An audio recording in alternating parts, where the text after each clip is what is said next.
I wonder if there's a way to. Good morning, good morning, or good afternoon. Uh, this is the Engaging Man Q&A with Jay. This is our first time logging in with our StreamYard, streaming live to Facebook and to YouTube. So very excited for have you all join us this morning. This is our Engagement Q&A with Jay, where every quarter or every month or so we go live to answer your common technical and training assistance questions on engagement in violence prevention and engagement in advocacy. Every couple of months we have a different guest and we cover different topics to talk about the technical assistance and the frequently asked questions that you all ask me and provide to us for how we can better serve male survivors and how we can better serve and engage men as allies. And so I'm very excited today to have Dr. Nathalie Edmond with me. We're going to be talking about somatic treatment of trauma. Particularly, we're going to be getting into a little bit about what it looks like to provide somatic treatment of trauma around racial violence as well as sexual violence and sexual trauma. So I'm really excited to get into this conversation, answer some of these questions, and see where we can go from there. I did want to bring in a little bit of context on why we're having this conversation. I know that in the past with this program, we often bring in different frequently asked questions that are submitted by all of you. This time around, I wanted to do something a little bit different and take a few different themes for questions that we've been getting around the state, around different programs, and just seeing the research and how it's been transforming around how we want to better serve men and engage men in our work. And so, my work is often around expressions of trauma. And so this work is really exciting for me to be able to bring in conversations around somatic psychology, somatic trauma treatment, trauma, and sexual violence. And so we have Dr. Nathalie Edmond here with us this afternoon. We'll go ahead and start introducing her and bring her onto the screen with us. Dr. Nathalie Edmond is a licensed clinical psychologist. They're experienced yoga teacher and JEDI practitioner who takes an integrative perspective to her consultations and trainings. She believes that transformation happens when we integrate mind, body, spirit, and have embodied dialogue. She grounds herself in the idea that racial justice is a spiritual practice. She has worked in a variety of clinical settings as a clinician, administrator, and as adjunct faculty. She regularly leads anti-racism, trauma-informed, and anti-oppression trainings. She is currently the director of University Counseling Center, owns a therapy practice called Mindful and Multicultural Counseling, and leads an online membership community called Anti-Racism Revolution. She is the best-selling author of Mindful Race Talk, Building Racial Literacy, Fluency, and Agility. Dr. Edmond completed her bachelor's degree in psychology and sociology from Rutgers University, and she completed her doctorate in clinical psychology at Wright State University of Professional Psychology. And so we have someone with us today that is very well versed in this work, very well educated. I'm very excited to bring her onto the stage. Thank you, Dr. Edmond. Thank you so much. Yes. So as we get started, first, if you want to just introduce yourself, tell us a little bit about you, a little bit about the work that you do, and what brings you here today to join us. Sure.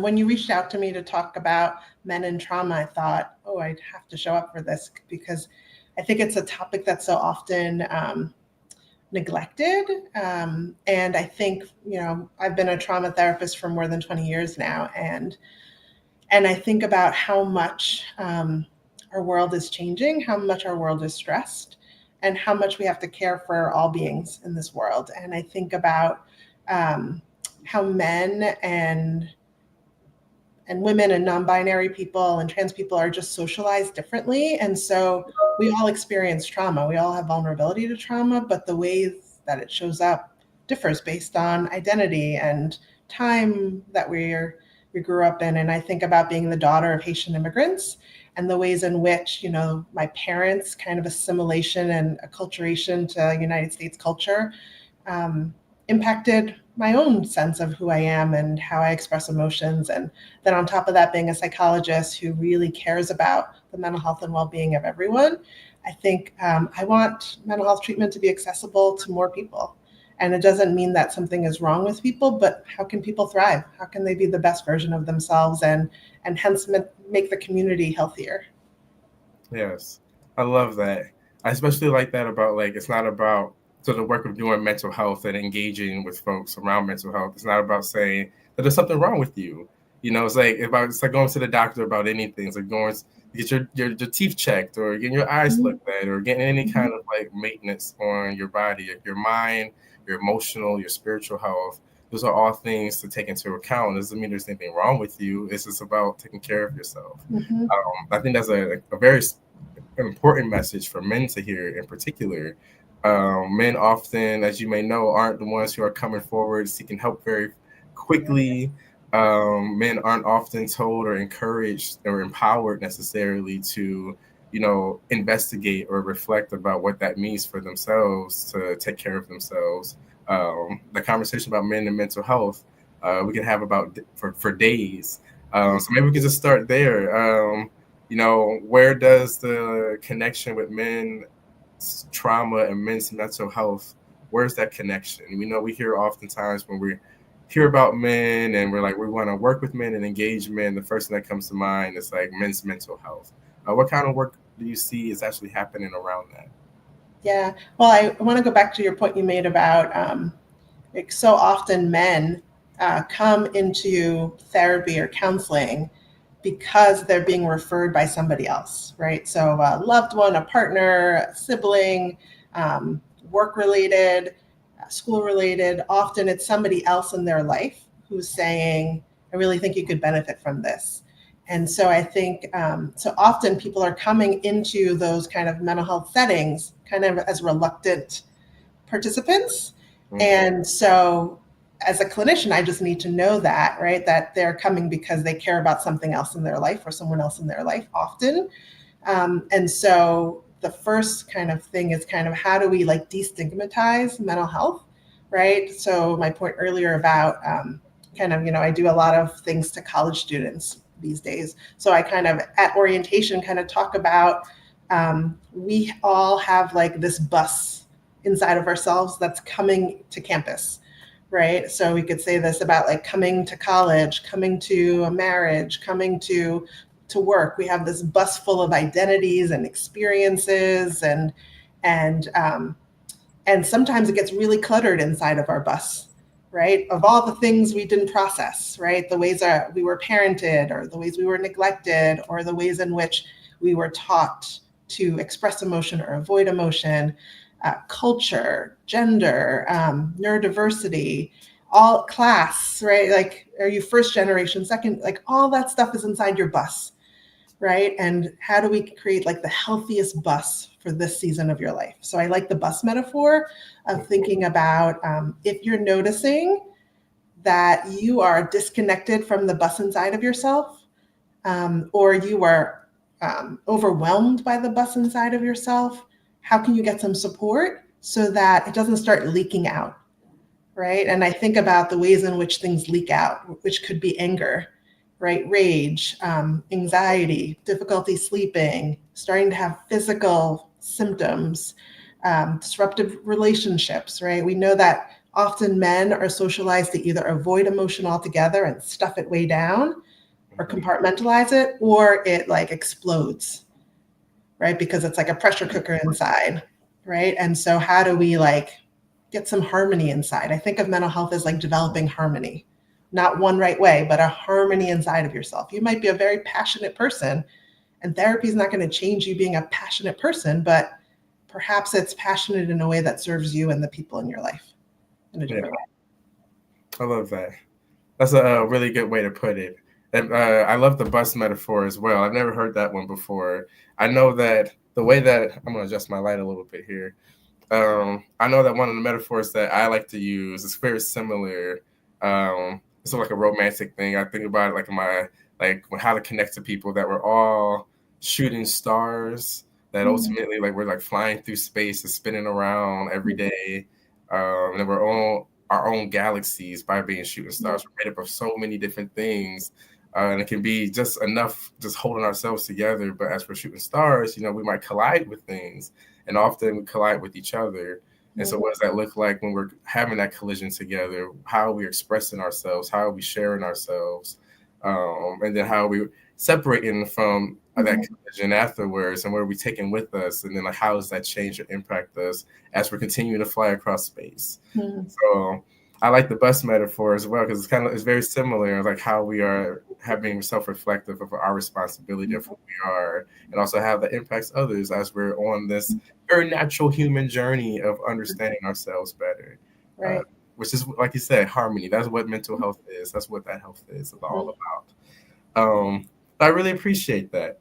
And so part of why I invited you onto this Q&A with me today, a lot of my work is working with men who are survivors of sexual violence.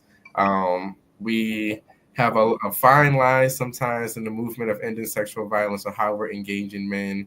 A lot of that work is around engaging men around prevention, how to be good allies, how to be great bystanders, how to not be complicit, and also not to be, or how to be accountable to our own actions or their own actions.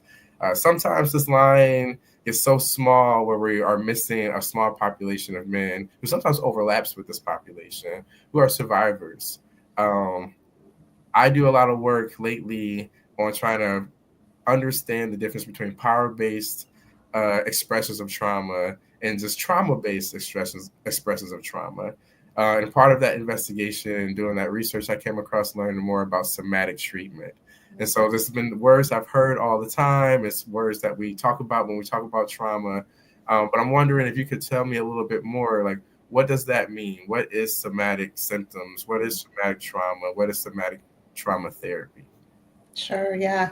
Yeah. I mean, the way I think of somatics, I think of soma, which to me is just focus on the body. That so much of kind of the way we're socialized is to focus on our brain and how we're thinking about things. But we also need to remember that we bring our body wherever we go, right? We're born into a body that has certain DNA, and there's some mixture of like nature versus nurture, right? Our biology interacts with the environment that we're living in, not only our family, but also the larger society. So I think about how is the body absorbing the horrors and the beauties of this world, right? The ways in which we're parented, the ways we're supported. And so when I think of soma or somatic is that our emotional memories and relationships live in our body. So much so that they talk about how you could even look at people's bodies to notice how they've been taught to be in the world. So think about how some people, particularly you would say like more female presenting people, sometimes are taught to make themselves small. And so they kind of shrink, right? And they might avoid eye gaze. And then thinking about, men are more socialized to kind of take up more space, to be louder, to be more unapologetic. And so they might puff out their chest more, right? There might be more of like, let me take up more space. And they might not even be thinking it, but it's like in their body. It's the vibe that they give off, almost like, don't mess with me. And the more they kind of exert that kind of traditional masculinity, the more, they are positively reinforced, or maybe the ways in which they are safer or protected. So I think about how much our body is holding. And then I also think about when we get triggered, how much our body lets us know that something is wrong, something is not safe. For example, if someone were to hear a particular voice or a particular sound, their heartbeat might start to race, right? Their heart might start to race, their breathing might start to change. That's all somatic stuff, right? It's all in the body, right? And there's a thing called neuroception, which is how we take in information and stimulation from the environment. And our body reacts first. And so sometimes we talk about vibes, which I don't think gets enough credit, right? Sometimes we just have a vibe about someone or something, right? Like What was that? It's like energy. Yeah, absolutely right. It's like intuition, gut sense of like, oh, there's something not quite right here, but I don't have the words to tell you why I think it's not right here. And so I think the power of bringing somatic into the mental health world is mind, body, spirit integration, mind, body, spirit harmony. If we're only talking in our heads, it's almost like trying to will the body to do something different, which sometimes can be violent. And so they talk about like bottom up is how do we maybe engage the body in something different? There's a reason why sometimes people feel better after they exercise, right? Is that they're discharging energy, they're moving energy. That's the somatics of it. And so how do we take the words from traditional therapy with also the body and all the ways in which just changing how we sit or how we stand can have a powerful influence. Yeah, that's very interesting. So it's almost like, I don't know if like this would be the proper term for it, but like, almost like thinking like a disassociation in a sense where maybe your body is responding and reacting to like those sights, sounds, smells, or even like thoughts and feelings that maybe you're not necessarily connecting to each other. Yeah, Like absolutely. you are walking into a space and all of a sudden like you feel yourself breathing differently, or you're sweating, and maybe you're being more dismissive about it. It's like, oh, the room's just hot, or like, oh, I'm just being weird or strange. And what that's the somatic work really is about is like having that connection to your body to not only be able to recognize like, oh, my heart's racing, and oh, I'm sweating, or oh, I'm breathing differently, but also make that connection of like, why is that happening? Like, where am I? What do I need for myself? But that's definitely something that we do not provide for boys and men to practice. Like you mentioned earlier about anger, and that expression of like men either like typically been socialized to stuff everything down or socialized to express everything outward. I see that often with the work that I do, and when I'm coordinating and working with programs, is that a lot of male survivors, a lot of men who have experienced trauma, sometimes choose coping strategies that are maybe compulsory or risky, such as maybe fighting as part of that explosion and erupting out. We might see someone lashing out more often. We might see men withdrawing, or getting really obsessive about certain kinds of hobbies that are like really physical, about getting really big and getting buff, like taking up more space, articulating like not to mess with me. And so I find that really fascinating, where we have the socialization that almost mimics what the trauma response could be, where it's the socialization of being disconnected. There's the socialization of only leaning into one way or another really heavily. And so I'm wondering, do you see that in your practices anywhere where we can help men bridge that gap? What kind of interventions are successful? Are there any kind of things that you can provide as useful tips to advocates who are watching, and how they can incorporate that when they're working with men? Yeah, great question. I guess before I answer, I want to also normalize, right, that each of us has a different stress response that we are kind of automatically drawn to. Because I think sometimes, part of trauma treatment is addressing the shame that can sometimes come from one experiencing the trauma, but then two, maybe how we responded to the trauma. And so I think, some of us are drawn more to kind of fight or flight ways of coping with stress and trauma, and some of us are drawn more to like freeze or fawn. And that each of these are like amazing ways in which we survive horrible things that happen to us. And that I think that our environments kind of teach us what are the best ways to survive. And I also think that our brain is so amazing that it kind of compartmentalizes things for us, so that we can like, how do we keep going with life when bad things happen to us? We have to kind of disconnect and dissociate in many ways, right? So I think, some strategies is like, how can I be more mindful and more present to my moment to moment experience, even if it's uncomfortable, even if I would rather be doing something else, because I build my capacity to sit in discomfort. So I might notice my action urge to lash out or withdraw or to isolate. And maybe I do the opposite of that because I want to expand what's on my bus, right? I want to expand my options. If the only way I can ever cope with hurt is aggression, then I have a very limited toolbox. But if I can sometimes verbalize my feelings, but sometimes cry, or sometimes go for a run, then I have three different options here. The feelings are still the feelings, but the strategies I use are different. And then I get to be more effective because I can then, um, be thinking, okay, what's going to be the best thing in this situation? Is lashing out going to be help improve the quality of my life? Is it going to help improve the quality of this relationship? Is it going to help improve my relationship with my boss, with my kids? Or can I acknowledge the feelings of anger and maybe allow myself to be a little bit more vulnerable, right? Which I think a lot of men struggle with vulnerability because they're often not encouraged, especially in other male relationships, to show vulnerability. And so, how do we encourage men to be more tender with each other and support each other through these difficult emotions, so that we're modeling for the next generation that men experience a wide variety of emotions. And I think that even that notion of men experience a wide variety of emotions, right? They say that there are like 10 kind of like core emotions that have been well researched. And um, so many people that I talk to would say, I only experience like two emotions.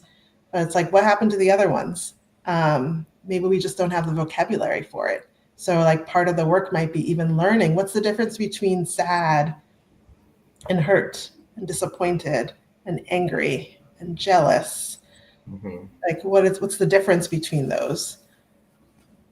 That Yeah, can I like that. I always am a big advocate for language. I think that's something that we all are missing sometimes, like how to describe our experience. When I first got into the work, that was one of the things that I was always advocating for, is that a lot of folks and survivors just don't have the words to talk about what they're experiencing in their bodies. They don't have the vocabulary to literally say like, oh, this is what it feels like. Sometimes people don't necessarily even have the permission to use the language that maybe they feel like they want to use. Like, oh, it feels purple on the right side of my body. It's like, that's okay for it to feel that way. It's like, what does that mean to you? Like, what does purple look like to you? What is like the things that are coming to mind about that color that makes us feel like, oh, I'm feeling purple?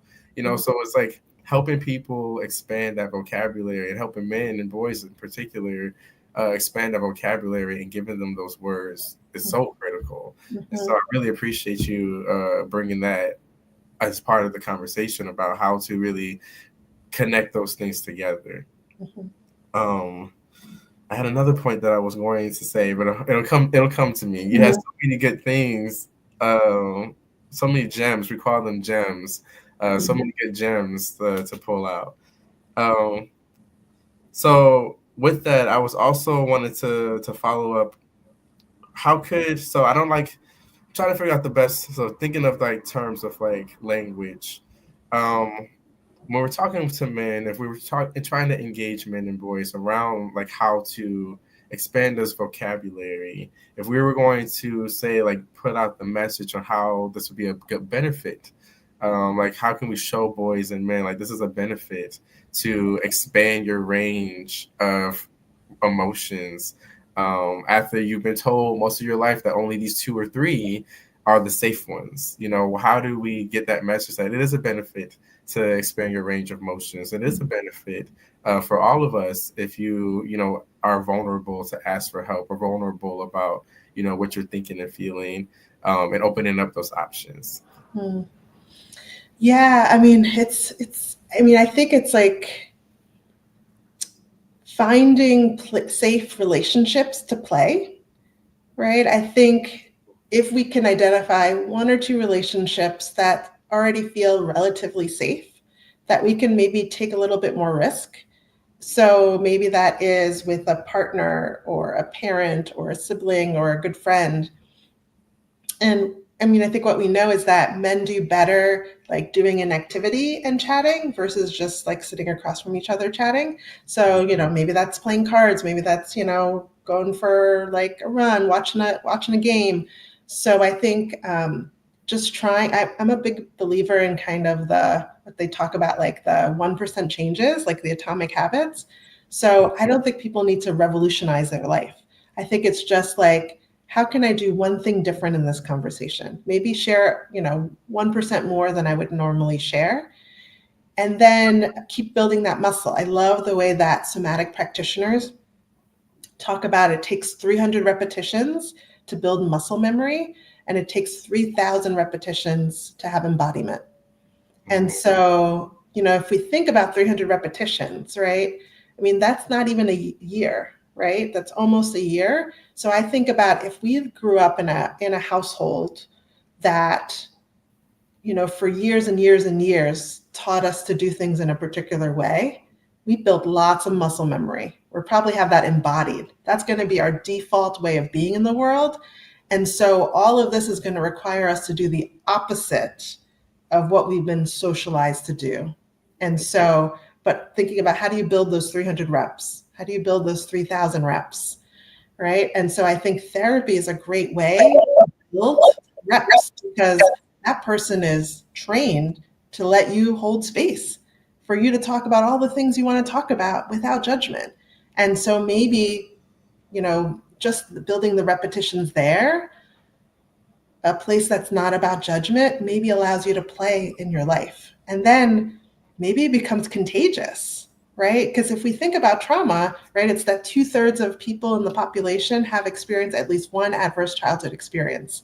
So more than likely, if there's a group of a couple people, you're not alone in whatever you're feeling, but maybe you're the brave one who's willing to take the risk to say it out loud. Yeah, I like that. I always tell men, we're not asking you to be unafraid. We're only asking you to be courageous. And that doesn't mean that you can't be afraid at the same time. Right.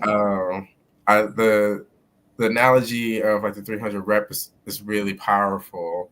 I know that through my journey and my healing journey, I understood it as particularly like in that similar type of fashion, sort of like I connected to like anti-oppression work and like how we're engaging in anti-oppression work. That's my way of that space of holding compassion for how systems of power continue on. It's like creating a field where there's a sidewalk and you want to get to the store, but there's a field there and everybody walks across the field until there's this like line or like trail. I'm not sure if you have that experience where you've seen in public spaces where everyone kind of creates their own little trail toward some particular destination, like a little shortcut. It's like, why doesn't the city just put a little sidewalk here? Everybody's cutting across this way. It was like sort of like the way that we process things in a similar fashion, where for ourselves, that habit of we start going this way, we create this particular path. Before we know it, we have a whole new path here. And it's the way that we actually choose because it feels more familiar, it feels easiest, it feels quickest. There are other paths to take, but those might require more work to do. Those might be a little bit more difficult. They might not be as much of a shortcut. And so it's having that moment to realize, like, okay, there's multiple paths that I can take. And then I can rebuild this way. And the grass will grow back up over there over time and make it really hard for you to go that way over a period of time. So then you just get used to just taking the original path. Yeah. And so very much in a similar fashion where, this work should be very easy to integrate into some of the practices that we do. And so I'm very excited that, we're able to draw these connections, especially for our advocates out there, our service providers who are working with men who are experiencing trauma. I just want to just put a little shout out for those as folks are coming in and out. Like, feel free to drop any kind of messages that you would like into the chat for questions.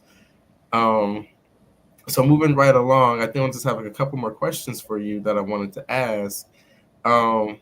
We kind of talked a little bit already about like working with survivors and what we can do as service providers, particularly in Ohio. So Ohio is in our field, the advocates, the demographic is very homogenous. So it's mostly women. A lot of folks are white folks. A lot of folks are living in rural communities. But we have a whole range of diversity when it comes to folks who are survivors of violence and trauma that we're working with. And so what kind of things do you see, in what ways can survivors expand their practices or services to accommodate these changes around, rising to the standard of providing both an anti-oppressive, anti-racist somatic practice? Yeah. I mean, such a big question. I mean, I always think any of this work starts inside of each and every one of us. So I think working through our own histories of trauma, individualized from our family of origin, from society, racial trauma, and really beginning to notice how it lives inside of you and what might be unfinished inside of you, and thinking about how much our socialization is based on our surroundings by the time period we're living in. And so I think in thinking about like anti-racism, anti-oppression, I think about how for some people, acknowledging their ethno-racial or ethno-religious identity is critically important to them feeling affirmed and seen and understood. And for other people, that feels foreign or off-putting.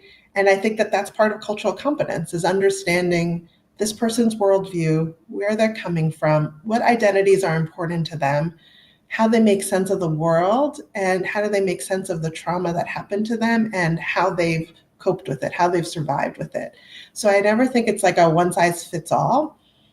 And yet I think an understanding of there are oppressive forces, there are systems and structures that disproportionately cause harm to some groups of people, is really important to understanding how that can aggravate trauma, how that can be trauma all by itself. And also, how do we get to know this person and their unique identity, and what's going to be helpful to them? Because no one thing is going to be helpful to everybody. And yet we as humans are tribal people who want a place to belong and to be able to show up as our authentic self. And so the conditions that create that ability to thrive is different for people. But I think treating people as everyone has inherent worth and dignity is like something I can't imagine doesn't apply to everybody. And yet how we show that people are worthwhile and that they matter, and that the people that they come from matter, and recognizing that it might be a difficult time to be alive right now because of particular identities that they hold, I think is really important. I think that if we take a colorblind or like neutral perspective, then I think we're missing out on understanding someone more fully. Yeah, I would agree. Like, I think that's where a lot of the work starts, is about being curious, about other people and beyond just ourselves. I know that our work has a lot of movement to grow, and I'm excited to see it grow around all forms of diversity. I know that I'm leading a lot of the work on diversity around men, but again, there's all kinds of men, comes from all kinds of walks of life, all kinds of backgrounds, all kinds of needs, all kinds of things that we can provide. And so, having that open mind and that understanding, like, not everyone needs the exact same things. That sometimes we need to adjust or transition the model to be more inclusive. And that's okay to change the entire model if the model in the first place didn't, include everyone or left some folks out. And so I think that's a really important message to convey and to share with programs and advocates. Like, it's okay to, transform that model and adjust that model so that way we are acknowledging and supporting everyone and making sure that we are serving everyone. So I really appreciate that. And so moving into the next question, getting closer to our little wrap up shortly. I really want to know what kind of projects that you are working on. What kind of things are you inspired by recently that you've been working on? We'd love to just know more about that. Like, what kind of projects, therapy? I know that you have your practice. Like, there's anything exciting or inspiring for you that you would like to share? Yeah, to just pick a couple. So last fall, I came out with my book, Mindful Race Talk: Building Literacy, Fluency, and Agility. So that came after years of doing a lot of anti-racism workshops, and I felt like we're living in a polarizing time in which it's very difficult to perhaps talk about certain topics without dehumanizing people. And it can be hard to show up with curiosity. And I'm such a big advocate for mindfulness and being in our bodies and noticing when we're triggered, How do we notice that in our bodies and in our brains? So that was a project that kind of was my gift to the world of how do I help people build skills, build mindfulness, and be able to talk across difference, because I want us to save each other and root for each other and acknowledge the differences that we hold and move away from good, bad, us, them. So, so much of that is driven by my history of being a trauma therapist and recognizing the ways in which we can do better as community members. I've been doing a lot of trauma sensitive yoga trainings. So I teach yoga teachers and yoga students about how to be trauma informed and trauma sensitive in yoga spaces.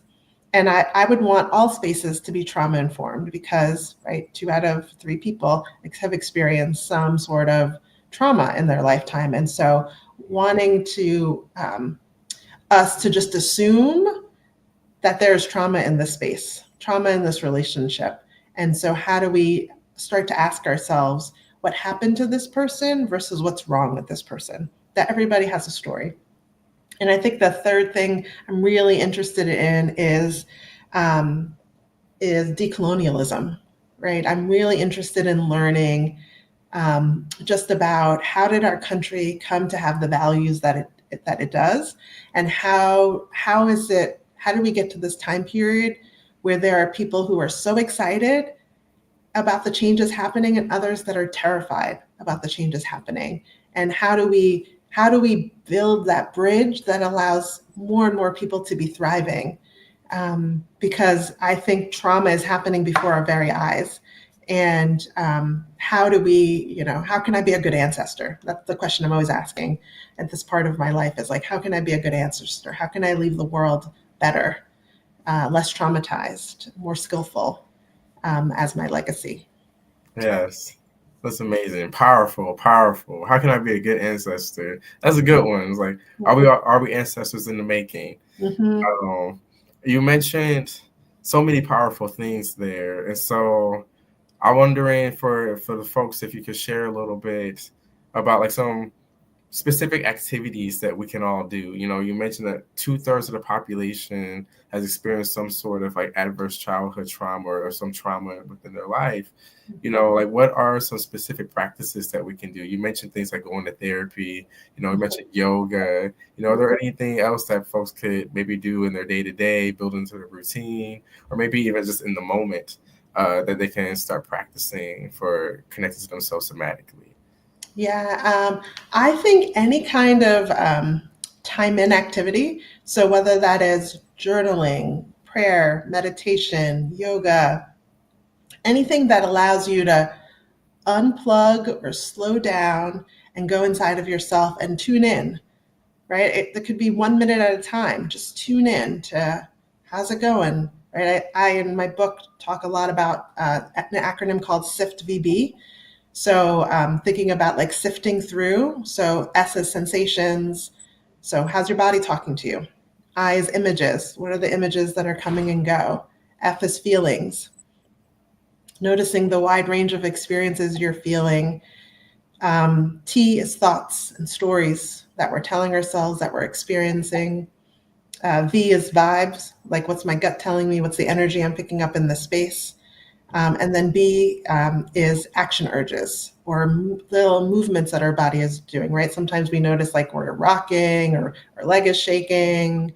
And so I think about if we could sift VB multiple times in the day, before you go in a meeting, when you park in the parking lot, before you check your email, before you go on social media, before you go to bed, before you get out of bed, right? Like these mindful moments. It only takes a minute here and there. That could change your whole life. Because, right, if I go before I go into a meeting, if I do a SIFT VB, then I can know like, oh, I'm a little tense. I'm a little bit more vulnerable. I'm a little less resource going into this meeting. Let me keep that in mind. Right.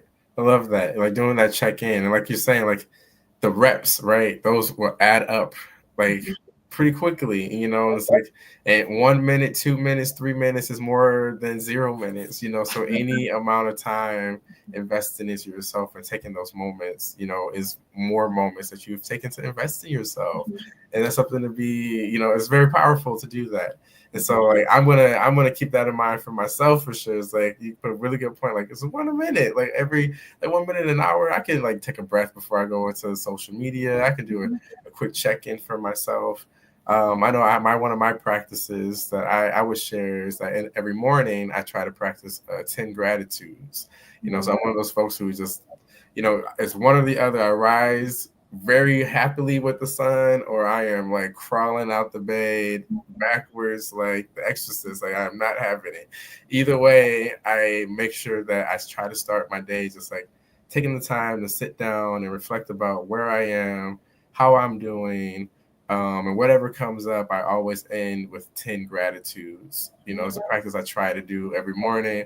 I don't get around to doing it every morning. I should probably do it more often. It's inspiring me to do so. But that's a good practice. Like, to just do those check-ins. I think gratitude is a good way to start as well. To just stop and think about like what's going well in your life. What is like you're really going good? How are you checking in? I love that for everyone to try. So I appreciate you giving us that list. So we're getting closer to our wrap up. Is there anything else you would like to share? Any last thoughts? Do you have any questions for me? Yeah, I think the only other thing I'll add is going back to the bus metaphor. So, reason I like the bus metaphor is I think it's a great way to be mindful of who's driving your bus on any given day. And so I think about if we have unresolved stuff from our childhood, then maybe the little kid in us is driving the bus, right? And I think about how that little kid needs support, right? And probably shouldn't be driving the bus. And so, how can we take care of our inner child or our young parts? Um, and how can we also introduce more play and fun, right, into our life? Because if I think about like one of the counter things to trauma is not only empowerment, but also play, right? We don't tend to play when we feel unsafe. And so thinking about like, how can we bring play more into our life? How can we laugh and experience joy? And how can we continue to build our communities? Because so much of trauma is about disempowerment, helplessness, isolation, shame. And so all the ingredients we can add to our life that counter a lot of those symptoms of trauma, I think are really helpful. And that there are different pathways to healing, right? Like therapy is great for some people, and other people find other ways to still get the reps in, still have conversation, still get in tune with their body and find harmony and find peace. And so whatever pathway that is, um, let's get to our healing. Let's do that together. Yes, we can heal together. Thank you so much. I appreciate you so much for taking your time to discuss with us and help me answer these training and technical assistance questions. It's such an important topic for how to work with men and like understanding somatic treatment of trauma. We in this field with working with survivors of sexual violence, we experience all kinds of different traumas, complex trauma. We can deal with PTSI, PTSD, complex PTSD, PTSI. For those who are not familiar, PTSI is post-traumatic stress injury, which is the transition of language from post-traumatic stress disorder and of the field's effort in trying not to pathologize people who have experienced trauma. And so knowing that these things are all connected and very important, having that clarity around like somatic treatment does work for men because men experience a range of emotions. That's one thing that is something we need to reiterate over and over is that men do experience a range of emotions. Men are capable of experiencing a range of emotions. And I think that's a really powerful takeaway for sure, that men do feel, men can be connected to their bodies. They can change and transform. And I think that's the message that is the most mindful thing that we can maybe take away from today that I know I'm taking away and I want folks to be thinking about. as we're moving forward to figure out how we're building more programs to engage more men and connect men to each other and connect men to services that they are worthy and they are capable of being vulnerable. We need to just help create some of those spaces and give them that space to grow, even if it's just 1 minute, 1 inch at a time. So thank you, Dr. Edmond, so much.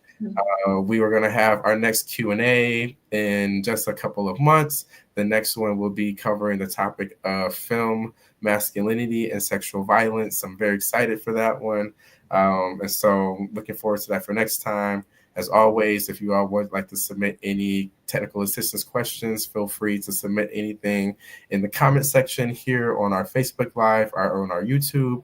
You also can submit any of those questions to me directly to my email at jhoward@oaesv.org.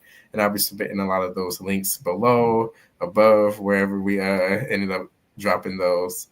So again, thank you so much. And I wish you all well. Take care, everyone. Bye.